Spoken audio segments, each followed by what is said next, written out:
ജെൻസന്റെ അച്ഛൻ ഇന്നലെ ശ്രുതിയെ കാണാൻ പോയപ്പോൾ ശ്രുതി പറഞ്ഞ വാക്കുകളെക്കുറിച്ച് ജെൻസന്റെ അച്ഛൻ വളരെ വിഷമത്തോടു കൂടി പറഞ്ഞത് ഇങ്ങനെയായിരുന്നു. അച്ഛാ, ഞാൻ ഇവിടെ നിന്ന് ഇറങ്ങിയാൽ വീട്ടിലേക്ക് വരും. അതിനുശേഷം ജയൻ പറഞ്ഞത് ഇങ്ങനെ: എൻ്റെ മകൻ്റെ ശരീരം കൊണ്ടുവന്നപ്പോൾ എൻ്റെ വീട് നിങ്ങളെല്ലാവരും കണ്ടുവല്ലോ. എത്ര ചെറിയ കുഞ്ഞു വീടാണെൻ്റെത്. ആ വീട്ടിൽ ഇനിയുള്ള കാലം എൻ്റെ മോളെ താമസിപ്പിക്കാൻ എനിക്ക് കഴിയില്ല. അതിന് നിങ്ങൾ സർക്കാർ അനുവദിച്ച് ഒരു വീട് എൻ്റെ മകൾക്ക് നൽകണം. ഇതെൻ്റെ മകൻ്റെ വലിയ ആഗ്രഹമായിരുന്നു. ഞാൻ പ്രണയിച്ച എൻ്റെ ശ്രുതിക്ക് എനിക്കെന്തെങ്കിലും സംഭവിക്കുകയാണെങ്കിൽ എൻ്റെ ശ്രുതി ജീവിക്കണം. അതിനു വേണ്ടി അവൾക്കൊരു വീടും ഒരു ജോലിയും നിർബന്ധമായും വേണം. ഇത് നമ്മുടെ ജെൻസൻ്റെ അവസാന ആഗ്രഹമായി തന്നെ കണക്കാക്കാം.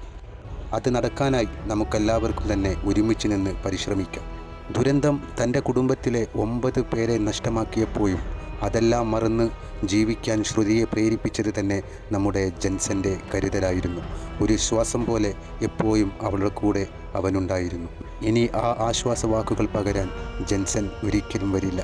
നമ്മുടെ ശ്രുതിക്ക് ദൈവം നൽകിയ വിധി അത് വല്ലാത്ത വിഷമമാണ് കേരളക്കരയ്ക്ക് മൊത്തമായും നൽകിയത്. മനസ്സിൽ അല്പം നന്മ ബാക്കിയുള്ളവർക്കാർക്കും ഈ സങ്കട കഥന ഒരിക്കലും കേട്ടു നിൽക്കാൻ പോലും കഴിയില്ല.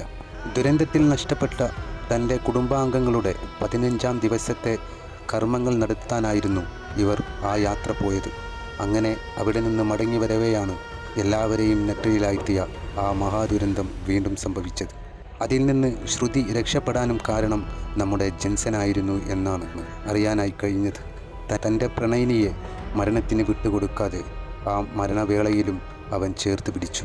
നീ ഈ ലോകം മുഴുവൻ വാഴ്ത്തപ്പെടേണ്ടവൻ തന്നെയാണ് ജെൻസ. നിൻ്റെ മനസ്സിൻ്റെ നന്മ അറിഞ്ഞ ഞങ്ങൾക്കുണ്ടായ കൽബും പൊട്ടി. നിൻ്റെ സ്നേഹം മുറിഞ്ഞു പോകാതെ ലഭിക്കാൻ നമ്മുടെ ശ്രുതിമോൾക്ക് ആയില്ല എന്ന വിഷമം ഞങ്ങളുടെ ഉള്ളിൽ എന്നും തങ്ങി നിൽക്കുന്നു. നിനക്ക് ദൈവത്തിൻ്റെ രക്ഷയുണ്ടാകട്ടെ. ശ്രുതിക്കും ജെൻസൻ്റെ കുടുംബത്തിനും ദൈവം സർവ്വവിധ ഐശ്വര്യങ്ങളും നൽകട്ടെ.